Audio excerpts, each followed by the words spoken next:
ሴት በአደባባይ ትሰብካለች አሰብክም? ንገሩኝ፣ ትሰብካለች አሰብክም? አሰብክም። በሁለት ምክንያት። የመጀመሪያው ክህነት ስለሌላት። ታዲያ ክህነት የሌለው ወንድ ይሰብካል አይደለም ወይ? ትክክል ነው። መምህርት መሆን ትችላለች። የአብነት መምህርት፣ የቅኔ፣ ያቋቋም፣ የቅዳሴ አትቀድስም። የቅዳሴ መምህርት ግን ትሆናለች። የሚገርም ነው። የቅኔ መምህርት ትሆናለች። ቁጭ ብለው ወንበር ዘርግተው ያስተምራሉ። እንደነማዊ ገላነሽ አይነቶቹ ማለት ነው። ብዙ የቅኔ መምህራን፣ የመጽሐፍት መምህራን፣ የቅዳሴ መምህራን አሉ ሴቶች። የወንበር ትምህርት ቁጭ ብለው አውደ ምሕረት ቆመው አይሰብኩም። አንዱ ክህነት ስለሌላቸው መገሰጽ፣ መናዘዝ፣ መገዘት ስለማይችሉ፣ ሁለተኛው ግን የሚገርመው በወንዶቹ ድክመት ምክንያት ነው የማይሰብኩት። በወንዶቹ ድክመት ምክንያት። ለምን? ወንድ ልጅ ቶሎ ከሴቶች ይልቅ የመፈተን ጠባይ ያለበት ደካማ ነው። በአይኑ ይፈተናል። ሴቷ ስትሰብክ አካሏን ነው የሚያየው። አየህ፣ የምትናገረውን አይሰማም። ስለ ወንዶች ድክመት ነው ሴቶች አውደ ምሕረት እንዳይወጡ የተከለከለው። ይሄንንማ ዋጠው በደንብ አድርገህ። ላንተ ነው እሷ እንዳትወጣ የተደረገችው። እሷ ግን ትሰማለች። ቃልን ነው የምትሰማው። መልክን ላታይ ትችላለች። አትፈተንም። በፐርሰንት አውጥተውታል በሳይንሱ ራሱ። አሁን አልነግራችሁ። ቶሎ በዝሙት የሚጠለፈው ከሴት ይልቅ ወንድ ነው። በማየት የሚሳበው ወንድ ነው። ሴቶቹ ኩሮሽ ናቸው። ይሄን የሰጣቸው እግዚአብሔር ነው። ስለዚህ ማን ቢያስተምር ይሻላል ከወንዶችና ከሴቶቹ? ቶሎ የሚፈተነው ነው ማስተማር ያለበት ወይስ የማይፈተነው ነው ማስተማር ያለበት? ቶሎ የሚፈተነው ቁጭ ብሎ መማር፣ የማይፈተነው ደግሞ ቆሞ ማስተማር የለበትም። ላንተ ነው ሴቷ ቆማ ማታስተምረው።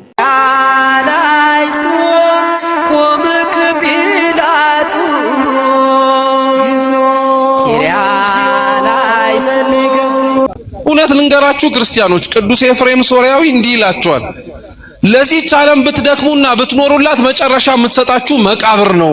ለእግዚአብሔር ግን ብትኖሩለት ከሞት በኋላ ሕይወት ይሰጣችኋል ይላል። ለእግዚአብሔር ድከሙለት። አብርሃም ድንኳን ውስጥ የኖረው ቤት መስራት ከብዶት አይደለም። እንደተወው ሀገር እንደዚህ ሁሉ የሚተወውም ዓለም እንዳለ ስለሚያውቀው ነው። ይሄ ሁሉ አላፊ ጠፊ እንደሆነ ተረዳ። እግዚአብሔር ይህን ለመረዳት ማስተዋሉን ይስጠን። ሁሉ ነገር ያልፋል ክርስቲያኖች፣ ሁሉም ምንም ነገር እዚች መሬት ላይ ጸንቶ የሚቀር ነገር አይኖረንም። ሁሉም ነገር ያልፋል። ከሁሉም ጋር እኛም አብረን እናልፋለን። እኛም ማለት ነው ራሳችን እንሞታለን፣ እንፈርሳለን፣ እንበሰብሳለን። ይሄ ተመካንበት አጊጠንበት የተዋብንበት ሰውነት በሙሉ አፈር ውስጥ ሳይገባ እኮ ሊከዳንም ጭምር ይችላል። ሁሉም ነገር ያልፋል፣ ምንም ጥርጥር የለውም። ሳያልፍበት አብርሃም ሁሉ ነገር ጥሎ ከእግዚአብሔር ጋር ተቀመጠ። ስለዚህ ሰው ከእግዚአብሔር ጋር መጣበቅ የሚፈልግ ከሆነ መውጣት አለበት። አንደኛ። ሁለተኛ አብርሃም የመምሬ አድባር ዛፍ ስር እግዚአብሔርን ለማየት ያስቻሉትን ነገሮች ነው የምነግራችሁ። አንደኛ ስለወጣ ነው እግዚአብሔርን ያየው። ሁለተኛ እግዚአብሔርን ስላመነው ነው። እስኪ ስላመነው በሉ። አዎ አብርሃም ሲወጣ እግዚአብሔርን አምኖት ነው የወጣው። በደንብ አድርጎ ሲወጣ የሰጠው ብቸኛ ቃል ኪዳን ዘርህን እንደ ሰማይ ከዋክብት እንደ ምድር አሸዋ አበዛዋለሁ ብሎ ነው። ምንም ነገር ሳይኖረው ነው አብርሃም የወጣው። እግዚአብሔርን የነገረውን ቃሉን አምኖ። ዛሬ እውነት እግዚአብሔር አምላክ እኮ አወርሳችኋለሁ እያለ የሚያስተምረንን እንኳን እኮ መንግስቱን የማያምን ክርስቲያን ያለበት ጊዜ ላይ ነው። እግዚአብሔር ሊያረግልን የሚችለውን ነገር የምንጠራጠር። መቼ እግዚአብሔር በቃሉ ተናግሮ ሳያደርገው የፈጸመው? መቼ እግዚአብሔር ተናግሮ ያስቀረው ነገር አለ? ክርስቲያኖች ሊያውም ለኛ ክፉ አባትና በመሬት ላይ የሚኖር የሥጋ እናት የምትኖር የሥጋ እናት እንኳን ለልጆቿ ከምትራራው በላይ ነው እግዚአብሔር የሚራራው ለልጆቹ። መቼም አጉድሎ ያቅም እግዚአብሔር አምላክ። ክርስቲያን ግን ሊያምነው ያስፈልጋል። አሁን ያለንበት ጊዜ ላይ ግን ምን መሰላችሁ? አማኝ ነው ያለው እንጂ ታማኝ የለበት። ሁላችንም አማኝ ነን በደንብ አድርገን፣ ታማኝ ግን አይደለን። እግዚአብሔርን ለምናምነው እምነትና አረጋቸዋለሁ ያላቸውን ነገሮች በሙሉ እናምነዋለን። አዎ ያረጋዋል እንላለን። ላመነው እምነትን ግን እንታመንለት ማለት ግን አንችልም። ታማኝ አይደለንም። ፍቅር ማረከኝ በሕይወቴ በዘመኔ፣ ፍቅር ማረከኝ በሕይወቴ በዘመኔ። ልጅ ሆኜ በዲቁና እየቀደስኩኝ አብሬ ልቀድስ ገብቼ አንድ ቄስ ልብሰ ተክህኖውን ለብሶ ጸሎተ ንስሐውን ሊደግም መስቀሉን ይዞ መጽሐፉን ይዞ ከቤተ መቅደሱ በር ሲወጣ ወንድሙ መሞቱ ተነገረ። የእናቴ አባቱ ልጅ እና እኛ ሀገር ገጠር ስለሆነ እነዚህ ሀገር አይደለም መርዶ አይደለም የሚነገረው፣ ጥሪ ነው የሚባለው። ጥሪ ነው የሚጠራው እና ጥሪው ሲጠራ አንድ ሰው ጮሆ እገሌ ብሎ በጣም ጮሆ ይጠራና እገሌ የሚባል ሰው ተጎድቷን ብለህ ነገር ነው የሚባለው። የከተማ ሰው የሞተ ተጎዳ ይላል። እገሌ አባባሉ ተጎድቷን ብለህ ነገር ይባላል። ያ ማለት ሞቷን ማለት ነው። ይሄ ሲባል በቀጥታ ቤተ መቅደሱ በር ላይ የቆመው ካህን የወንድሙን መሞት ሰማ። ቄሱ ቄስ ደረበ ተረፈ ይባላል። ወንድሙ ገላው ተረፈ ይባላል። ማረሰው በዛ ምክንያት ነው ነገሮች የሰውየውን ስም ራሱ ማለት እና ሁሉም ሰው ደነገጠ እና ሁሉም ሰው የሚጠብቀው ልብሱን አውልቆ ይሄዳል። ቅዳሴውን ሌላ ቄስ ይቀድሰዋል ተብሎ የሚታሰብ ገና የጸሎተ ንስሐው ሊደግም ግን ልብሰ ተክህኖውን ለብሷል። መስቀሉን ይዞ መጽሐፉን ይዞ እና ቄሱ ሄደና ቄሰ ገበዙ ልብሰ ተክህኖውን አውልቀውና ወደ ለቅሶ ሂድ፣ ቅዳሴውን እኛ እንቀድሰዋለን። አልወጣም፣ ልብሰ ተክህኖውን ለብሻለሁ፣ ስርዓቱ በሚያዘው መሰረት አላወልቅም፣ ቅዳሴን ጨርሼ እጄ ወንድሜን እቀብረዋለሁ አለ።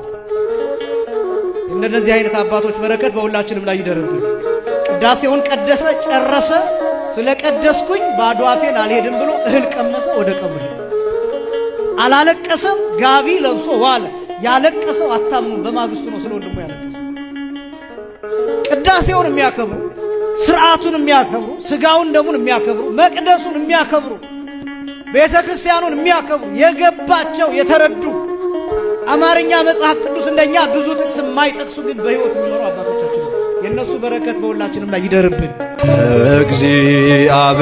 እግዚአብሔር መልካም ነው፣ በመከራ ቀንም መሸሸጊያ ነው። ሰው የሌላውን እግር ዝቅ ብሎ የሚያጥበው በሌላው እግር ላይ ያለውን ቆሻሻ ለማጽዳት ሳይሆን በሱ ላይ ያለውን እድፍ ለማንጻት ነው ይላል። እየሰማችሁ ነው?